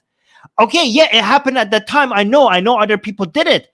But those other people are not being used as role models for how to behave today. You goddamn moron. We want to progress. Religion keep us in the past. That's the whole problem that we have with religious morality. Exactly. Okay, so let's watch the rest of it. Like, it's so stupid. Yeah. Very, very, very quickly. We're only going to go up to here 5 minutes. Okay. Means the women that you own. Where does it say sex slave? Oh my God, this guy's an idiot. To translate it into English. So in the English, where does it say sex slave? Those women that your right hands possess or that you acquired as a result of war. And who are these women? Where does it say sex slave? Why are you obsessed with sex? I'm trying to understand. It doesn't say sex. Watch this. Now you're going to try to gaslight. They're trying to get. Why obsessed with? This is such a. You know what he's trying to do? What an evil! What a pathetic little weasel, Hamza. Why are you obsessed with sex? Whoa! But why is your religion so obsessed with sex? Exactly. We're saying. Look how he's trying to like paint atheists who have a problem with Islam as people who are upset. What, like, oh, sex slavery? You have a problem with sex slavery? Sex? Why are you saying sex so much? Why are you so obsessed with sex? Oh my God! What gaslighting! I mean, hold your energy, because I'm really loving your energy. Watch this. Look how he gaslights him. He keeps on going. So, sex slaves. Yeah, the reason I'm obsessed with it is because it justifies rape as a result of war. Where does it? Tell me anywhere in Islam you can force a woman to have sex with you. That's what I'm saying. Surah Nisa verse 24 says that all وَالْمُحْصَنَاتُ مِنَ النِّسَاءِ إِلَّا مَا مَلَكَتْ أَيْمَانُكُمْ, which just means that all married women are forbidden to you except those whom your right hands possess. But where does it say you can force women to have sex with you? It just. Yeah, so he's Are so you stupid. Serious? Yeah, so he's playing with these words here. So I have this example, Hamza. This is how stupid you are, and I know, Hamza, your religion and this book that you converted to is embarrassing for you. So you have to rely on this. So it doesn't say that you can rape, because consent is not even a thing in Islam. There is no place in the Hadith or the Quran where it says that you need to obtain the permission of your wife before having sex with her. Forget about sex slaves. There's no even consent for your wives. There's no consent. There's no marital rape considered in Islam. Now, okay, that's just wives, okay?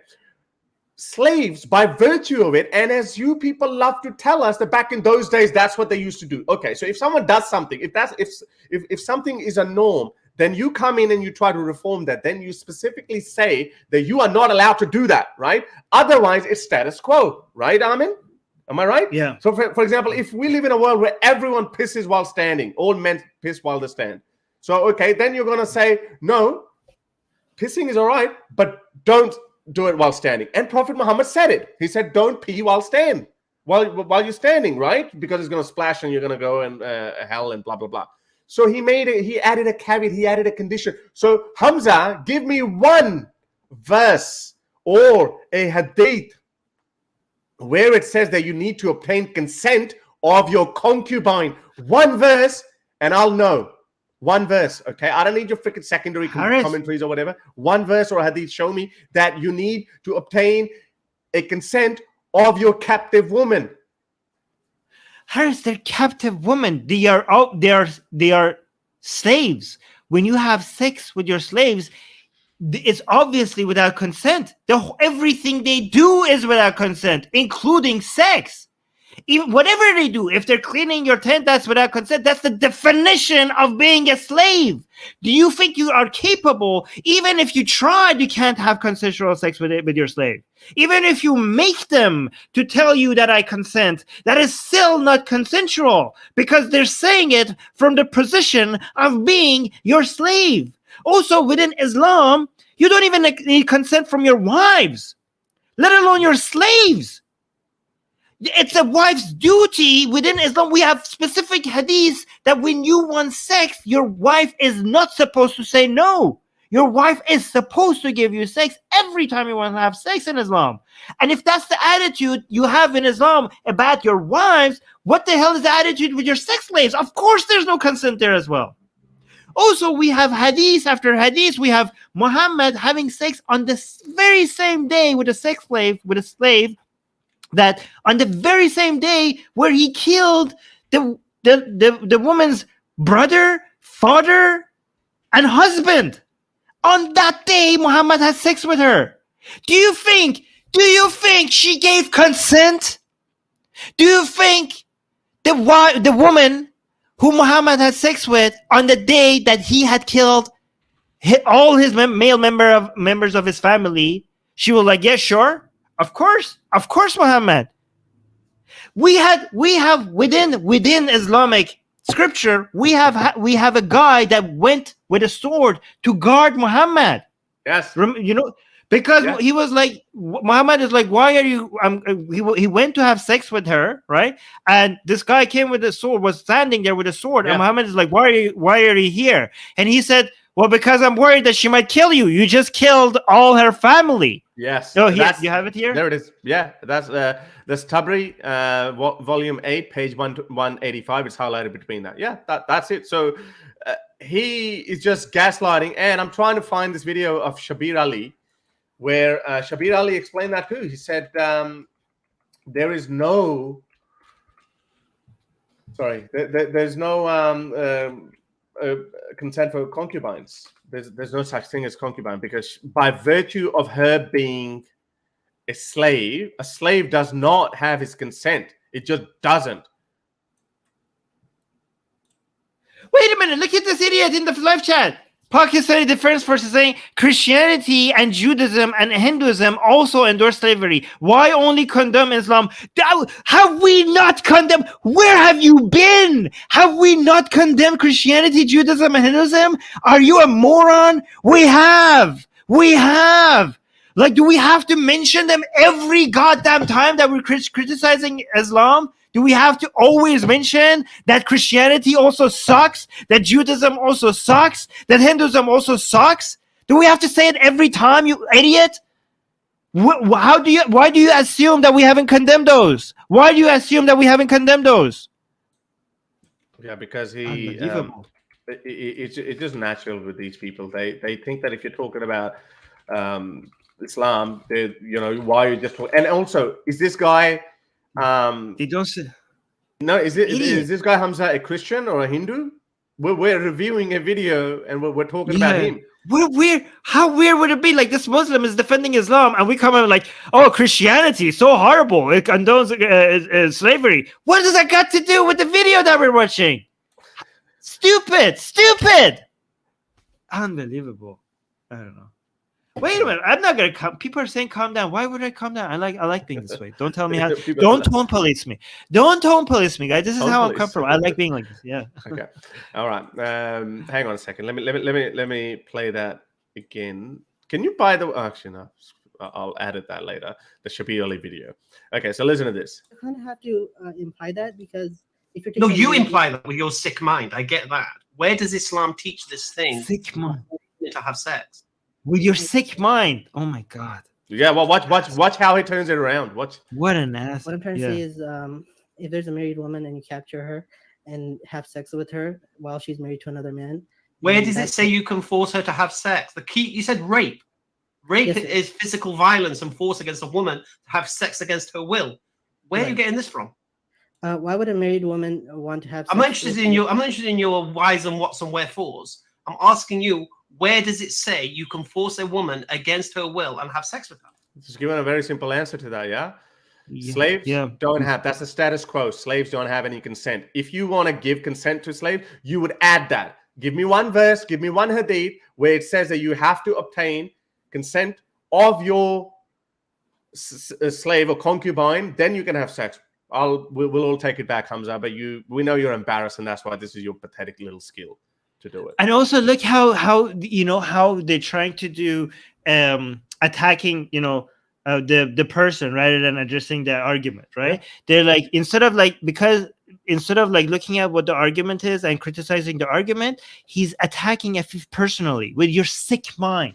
Look how Afif, how nice and polite he's being. And Hamza is like, oh, you're just a sick, perverted person.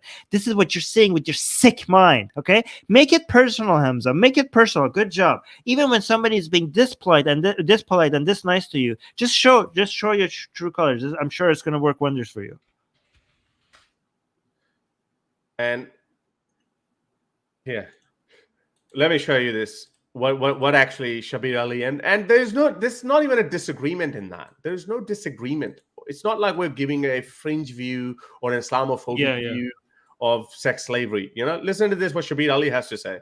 So what is Islam's view on concubines? A Muslim man. Wait, can you increase the audio? Yeah, this is a max. How is- This is the max. But you've got subtitles as well. I hope you can read the subtitles. Yeah, okay. Up to 4 wives at once. In addition to the 4 wives, he can have an unlimited number of concubines, which... See, he's using the word concubines. He didn't use the word sex slave. Oh, now show me where does it say concubines? Where does it say... No, here's the thing. We know what concubines means. Concubines means sex slave, okay? Yes. So, let's bring Hamza to this guy, okay? Hamza, attack... What's his name again? I forgot the doctor. Dr. Shabir Ali, okay? Hamza... Tell Dr. Shabir Ali, where are you saying concubines? You sick mind! You're sick, perverted mind, Dr. Shabir Ali. Where are you getting this from? Where in the Quran or the Hadith does it mention concubine? Is Dr. Shabir Ali also sick in the mind, Hamza? Or he's also, or does he also watch porn? Because that's what he's going to accuse. Oh my God! Wait, so Hamza. Hamza should tell Daniel Hayreju that he has a sick mind. He should say Ali Dawah has a sick mind. He should tell Muhammad Hijab has a sick mind. He should mention all the tafsirs, all this Islamic scholar within the past 1,200 years who have interpreted this Quranic verse as referring to sex slaves, as referring to concubines. All of these imams, all of these scholars, they all have been sick in the mind. Hamza, have they been watching porn? Yeah, it looks like okay. it. Yeah. Refer to women who are basically have slave status when they are owned by her master. A woman owned by her master has to freely give herself to the master. The master has the right to have sexual relations with her as though she were one of his wives. And does consent play into this at all, or can we? The understanding is that by virtue of the fact that she's owned, she does not have the right to consent. She or to withhold herself from her master. The master has the full right over her, and her consent does not play anything in this relationship. Boom! Boom! It's such a simple. It's so simple. Wow. There is absolutely. There's not. As I said, there's not even a disagreement on that. Yeah, like my debate with Daniel Akikachu as well. Daniel Akikachu spent half an hour explaining why it's okay, because he said, what would you rather have, Haris? Would you rather have a nuclear bomb dropped on you or become a sex slave? Or if you're a woman, become a sex slave of your conqueror? In his view, because at least if you're a sex slave, at least you're alive, is better than getting incinerated. That was his line of reasoning. This is your compatriot. Wait, let's get this comment. Pakistan Defense Force saying this Forget is all... Forget it, man. He's a time waster. He's a time waster. That's good. No, okay, let me quickly answer. I am sure most Muslims disagree with slaves. I know, because most Muslims are better than Islam. This is because most Muslims have not, their entire humanity has not been destroyed by Islam, because Muslims know better than Islam, have better values than Islam. Okay, but yes, go on. Yeah.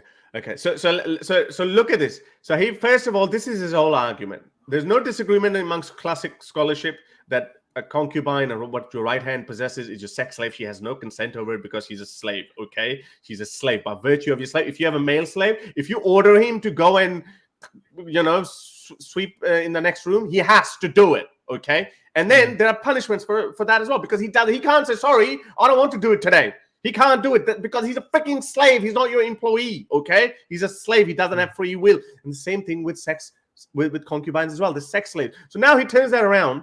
And listen to this. It didn't say that explicitly. It doesn't say that. So it's just your mind coming up with that. Yes, sir. So please. See, poor guy, if he gave up. He said it doesn't. He said, look at it. He said, no, he changed what he said. I feel say it doesn't say that explicitly. Like, actually, it does say that explicitly. It just doesn't name it. We know what it's called. When you have sex without consent with your slaves, that's called sex slavery. Does it mention that word? No. And now Hamza is like, oh, so you just came up with that. No, he hasn't. It's right there. Okay, but go on. Force a woman against her will and have sex with her. It didn't say that explicitly. It doesn't say that. So it's just your mind coming up with that. Yes, sir. Oh. So please, don't act like this is a teaching of Islam and you've left Islam because of this teaching. What the hell? Even if we go by his dishonest. Yeah, dishonest fuck. Even if we go by his interpretation, okay, let's just assume for a moment that Hamza's interpretation is right. But what he qualified that with the statement, that, okay, so you can't say that you have left Islam because that is a teaching of Islam. Because that teaching part, it implies two things: that only Hamza's interpretation is right, and and Muhammad Hijab, and forget about them, they're just Dawah online celebrities. But Shabir Ali and so many muftis, Ibn Kasir, all of these classical scholars, they also understood it as as how Afif understood it. So yeah, you can leave it. That is the teaching of Islam as professed by hundreds of classical scholars. It's just one of many. It's the first one that's nonsense. It's your own sick mind. It's got nothing to do. You're interpreting the text the way you want to interpret it. Nowhere in the text. And it's not sick as well, because he's condemning it. If he was sick, if he was sick, he would say, "Hey, I want to join brother Hamza. I want to join your religion because you know what? I want to be like your prophet. I want to have." Okay, I can't be like your prophet because he could have unlimited number of wives. I can't, but at least 4 is better than my one wife that who doesn't even listen to me because she's so infected with this feminist virus. So I wanna enter Islam because in on top of 4 wives, I can also have countless number of sex slaves. If he was saying that, then you could say that you have a sick mind. So he's condemning. Sick. Yes, you have the sick mind who's defending all this nonsense, Hamza. Afif doesn't have a sick mind because he recognized that Islam is sick and he doesn't want to have anything to do with it. He has a healthy mind. You have the sick mind here. But what does it say? You can force women. If you want to talk about those who your right hand possesses, you have to treat them kindly and fairly. How does that attribute to kindly and fairly? It's such a vague statement. Yeah, you can treat them kindly and fairly as long as they fulfill these obligations, i.e., give me sex whenever I want, do my things whenever I order her to. Then because there are prescribed punishments for disobedient slaves as well. See how no, Haris. You know what? We should give them that, okay? Because this is such a distraction when people say oh, the slaves were treated very well, okay? We shouldn't get into the argument no, they weren't treated well. Okay, they were treated amazingly. Okay, it's kind of comparing between two people. One of them goes and kidnaps a girl from the street and brings her home into her basement and tortures her. And another person kidnaps another girl from the street and brings her home, puts her in the basement, and treats her amazingly. Gives her the best food, air conditioning, PlayStation, everything, all the food that she wants, she just brings her. I was like, oh my God, what a nice guy. Look how he's treating the person. Too. I want to be kidnapped. Dude, you kidnapped a person and she's there against her will in your basement. Are we supposed to congratulate you now that you're treating them well? The whole issue of slavery and sex slavery is evil. Okay, you might be a less evil sex slaver, or whatever they're called, but you're still evil. You're condoning sex slavery. It's kind of like the house N-word that people say, like, oh, when they wanted to abolish slavery in the United States, some people are like, no, we shouldn't abolish all slavery. Do you know some owners treat their slaves very well? Yeah. Not all of it is. What an amazing argument. Where else are they going to go? If we free them, where are they going to go and live? How are they going to make a living? Like, imagine that. That's literally the argument that Muslims use. And it took them 1,400 years to find them a decent home. Like when you tell them, this is a common argument that Muslims give. Oh, if you freed all these widowed women, the two arguments, where are they going to go? At least they have a house. Yeah, so what if they have to give sex to their masters? But at least they have a house. They've got food. They've got roof over their head. But there's also a practical reason for not releasing them as well, which is more evil. And they proudly boast about it, proudly admit it, that if you release them, they would go away from you and they'll go to your enemies. They'll plot with them and they'll come back with vengeance. So I'm like, oh, okay, amazing. But listen to this, how he accuses them on porn. Sex slave. You have to feed them what you eat. You have to clothe them what you clothe. You have to live where you live. Where does this imply some woman tied up under the stairs used for sex? All it means is that's not what he said. That's what she has to legally provide you sex. Permissibility is halal. So, for example, if a blonde in the streets approaches me and wants to have sex with me, it's haram for me, even if she wants to. Okay, so Allah has made it this situation now where these women who are captives of war, based upon what?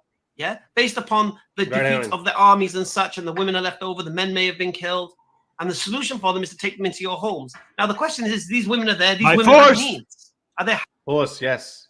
Oh my God. By force, without their consent, they're slaves.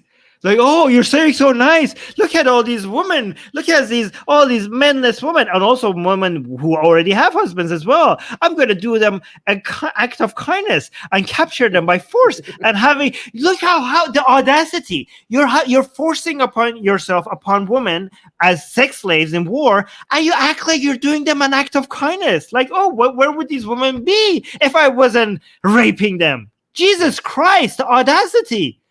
We should be thanking. You should be thanking me. You should be actually thanking me for showing them this kind. Thank you. All I have to do is open my legs to you. Yeah. Thank you you killed my husband. Where else am I going to go? So can you keep me after you murdered? There's also a story with one of these women. She actually started crying when she saw the dead bodies of her relatives and of her people littered. And then Muhammad said to his son Zaid, his adopted son, whose wife Muhammad also later on banged, he said, "Oh, Zaid, you are so cruel. Her friends and relatives are lying dead, and you're bringing these two girls. You're making them see all of this. Come on, Zaid, you're so rude." Because one of the women went hysterical. She started crying. She started screaming. Muhammad said, "Oh, she's got a jinn in her. Kick her out." And Safiya was the other one. Okay, listen to this. Are you halal for them? And this is a permission made down for this particular situation. But let me ask you, what's your solution for these women? How about make them take care of them like you would take care of your mother, your sister, or your daughter? Well, all these women. Yeah. Yeah, but I'm talking about married women whose husbands are alive. What are you on about? Surah Nisa, verse 24. It's all married women are forbidden to you except those whom your right hands possess. Freedom. And, so they already have husbands. Even if they didn't have them, even if you had killed their husbands, free them. Yeah, he doesn't even. He doesn't even know the Quranic verse. Like, oh, these women, they have nobody to care of them. The Quranic verse says that they already have husbands. Even the one who already have husbands. Yes. You idiot! No, Hamza, go read the Quran. Maybe you're ignorant about the verses in the Quran. Yeah, he was just fooled by this. And look how calmly Afif is answering. Like, oh, like, but what would you like? Who would take care of them? Afif is like, maybe their husbands because they have husbands. It says so in the Quran.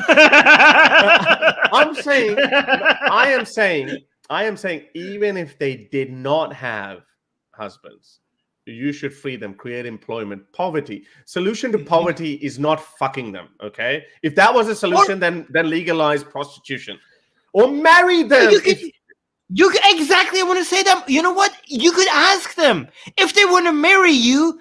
They just give them that. If they know what the solution is for them, for their lives better than you. If you want to marry them and they were like, okay, then go for it. If that is the proper solution, they will tell you. But maybe ask them what they need. If you want to support them, maybe check with them instead of capturing them and forcing you or yourself upon them and be like, oh, I'm saving them. What would happen to them if I wasn't raping them? I don't know. Maybe ask them. Maybe ask them what they want. Instead of assuming. Jesus Christ. Which just says that during the Battle of Autas, we captured excellent Arab women and excellent we Arab desired women. them, and our distance from our wives became hard on us. So yes, so they're concubines. We have no issue with concubines. Oh, yes, sir. That's what the hell? Concubines are sex slaves. That's literally what it means. Concubines are literally sex slaves. You dickhead. Wait, so he's like, where he's? Oh my god. What does that mean? Yeah, he's like, where does it say sex slaves? And it says, oh, do we have concubines? No, but where does it say? No, I should say, where does it say concubine? Right hand possessor doesn't. Yeah. Actually, that's a good point. That's a good point. Hey, Hamza, you say, oh, those are concubines. Where does it say concubine? Where does it say concubine? Yeah, show me. Yeah, I don't know who thinks that this guy is some genius. I don't know. Like, I think he probably doesn't even know the basics of Islam. But concubines are not sex slaves. They are. What are they? They are, especially. Listen to this. Yeah. No. Concubine, especially when you have your right hand. Concubine is a woman that you have sexual sexual relationship with, and it's right next to your right hand possesses in war. And then the hadith and the tafsir confirms that they have no free will. They have no choice to the matter. That's a literal definition of a sex slave. But yeah, go on. Where your mind is working is not what you're thinking. Yeah? Can I ask you a question, honestly, Hafif? Do you watch porn? No, sir. Oh my god. Hey, Hamza, I do. Yeah. What does it got to do with any of this conversation? I do watch porn, and I watch porn where there's consent involved. Two consenting adults, Hamza. The question here is not sex or no sex. The question here is consent. But this is something, I think it's a concept that is too foreign for you. Yeah, exactly. I think you do. Why have you got sex on the mind? Sex on the brain? Quran is filled with sex. Hadiths. Muhammad's Does life Allah watch porn? Yeah, okay. Yeah. Does Allah watch porn? Okay, it's in the Quran. He's talking about the Quranic verse. Based on this argument, Hamza, I'm sure Allah watches porn all the time. No, but to be fair though, Armin, if there is an entity that has watched more porn and by a factor of billions, that's that's Allah. He's watching everything. But porn is, like you said, Harris, porn is consensual. The porn is not as sick as your Quran, Hamza. Porn is a lot more better. Ethical. Ethical. Yeah, it's ethical. Porn is a lot more ethical than the Quran. If you are influenced by the Quran, you are more sick in the mind than anybody that watches all the porn in the world because they are consensual. I mean, not all of the porn in the world, but most of it. We're only talking about one that is legalized. Because legal porn is ethical because there's consenting adults involved. Now, there's some other factors as well, and obviously those criminals get arrested, but that's got nothing. The line that is trying to draw is that if you watch porn, therefore you are crazy, and your Allah has watched more porn than anyone else because he's watching it all the time, and not only just consensual porn he's watching. Islam is a lot more worse for your mind than porn could ever be, by the way. Yeah. and not to mention it involves, minors as well. Yeah. Love and respect women. Look at this. I think you do. Why have you got sex on the mind? Sex on the brain? Because I sex love and on the respect brain. women. Look, he said, I love and respect women. It's so cute, Afif. But it's so adorable, Afif. Oh my God! Somebody love to Afif. Because, why do you have this? Because I respect women. Yeah, you know what? We should. and look, and he's accusing him of being respect. sexually perverted. And he's accusing him of being sexually perverted. He's saying, I find these things horrible, that there's sex slavery involved. There is sex without consent involved. I find it abhorrent. And he's saying, do you watch porn? Sex on the mind, sex on the brain. Because I love and respect women. Oh man! I'm sorry? Oh. I love and respect women. That's why. Well, why have you got sex? So why are you thinking in a filthy manner then? Every time a woman's involved, it's got to be something filthy and sexy. Because she's married to another man. Something degrading. Why can't you think of the purity of it? That this woman, she's in your situation, she has needs. Yeah. Why can't you think in a positive? Why are you thinking in a kind of degrading manner all the time? Hold on, pause it. I like how Hamza is realizing how much he's failing. Okay, he's trying to paint him in a negative way and making him look like sick and disgusting. And Afif is just so mild and so polite and so calm and saying such a positive attitude towards women. And he just notices how much he's desperately trying to reduce him as to something disgusting in front of his audience, and he's failing so badly. I want to, let's wrap this up, but I want to say, like, Afif likes to lecture me all the time. Actually, I'll actually show you a comment as well. So I have made a... Where can we get more of Afif? Yeah. Afif usually watches our streams. Oh, I don't know why that's he's not here. Oh, he has a channel? Yeah, guys, go subscribe to Afif. Yeah.